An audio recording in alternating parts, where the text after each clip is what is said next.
যদি তুমি কোনোদিন ছেড়ে যাও তবে আমি ওই নীল তিমির মতো তোমার শোকে মারা যাব। ভালোবাসা যে এত সুন্দর হতে পারে এই গল্পটা না বললে আমি জানতামই না। আমাদের সম্পর্কটা ছিল 3 মাসের। এত অল্প সময়ে কাউকে এত ভালোবাসা সম্ভব তা হয়তো আমার জীবনে আমার প্রিয় মানুষটা না আসলে বুঝতেই পারতাম না। আমাদের পরিচয় হয় ইউনিভার্সিটি থেকে। আমি এবং আমার ভালোবাসার মানুষটি একই ইউনিভার্সিটিতে পড়াশোনা করতাম। সময়টা ছিল 2004 সাল। ইউনিভার্সিটিতে ভর্তি হওয়ার প্রথম দিন থেকে আমি তাকে ফলো করতাম।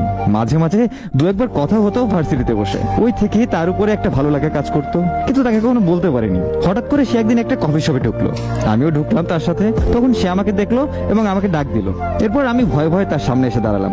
সে আমাকে বলল, আচ্ছা তোমাকে একটা প্রশ্ন করি। আমি বললাম, হ্যাঁ করো। পরে আমাকে জিজ্ঞেস করলো, তুমি আমাকে ফলো করো কেন?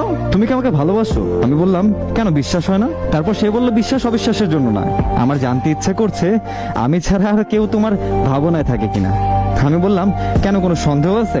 সে বলল, আমি উত্তর চেয়েছি, উল্টো প্রশ্ন করতে বলিনি। আমি বললাম, তুমি কখনো নীল তিমির গল্প শুনেছো?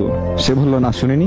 আমি বললাম, নীল তিমি যে তিমির সাথে সংসার করে তোলে, সেই তিমি সঙ্গীটি যদি মারা যায় তবে সেও তার শোকে মারা যায়। সে বলল, এটা কি আমার প্রশ্নের উত্তর হলো? এরপর আমি বললাম, তোমাকে যে ভালোবাসছি তারপর থেকে আমি নিজেকেই ভালোবাসতে পারছি না। তোমার সামান্য একটু অনুপস্থিতি আমার ভেতরে কেমন এক শূন্যতা এনে দেয়। যদি সত্যি অন্য কেউ আমার ভাবনায় থাকতো তবে নিশ্চয়ই তোমার অনুপস্থিতির সময়টুকু তার সাথেই কাটাতাম। অযথা অভিমান করে শুধু শুধু কষ্ট পেতাম না। এরপর সে বলল, এভাবে বলছো কেন?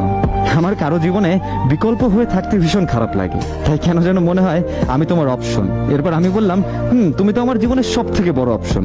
আমার জীবনের যত দুঃখ কষ্ট ছিল তুমি আসার পর থেকে সব দুঃখ কষ্ট নিমেষেই দূর হয়ে গেছে। আর তুমি থাকলে দুঃখ কষ্ট কিচ্ছু থাকে না। তাই তুমি আমার জীবনে এই বিষাদময় একাকিত্ব, দুঃখ কষ্টের বিকল্প। তুমি যতক্ষণ আমার কাছে না থাকো ততক্ষণ দুঃখ কষ্ট, একাকিত্ব, বিষণ্ণতা এসে সঙ্গ দেয় আমায়। এরপর সে আমাকে জিজ্ঞাসা করলো, তোমার কাছে ভালোবাসার মানে কি? আমি বললাম, আমার কাছে ভালোবাসা মানে হলো ভালোবাসার মানুষটার থেকে কোনো কিছু প্রাপ্তির আশা না করে তাকে ভালোবেসে যাওয়া।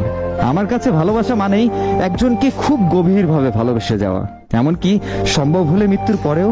একবার কাউকে সত্যি সত্যি মন থেকে ভালোবাসলে পৃথিবীর সবকিছু সেই মানুষের সামনে তুচ্ছ মনে হয়। পুরো পৃথিবীর বিনিময়ে হলেও যদি ভালোবাসার মানুষটাকে পাওয়া যেত। এরপর সে বলল, ভালোবাসি তোমায় প্রিয়। এরপর বললো, কখনো আমাকে ছেড়ে যাবে না তো?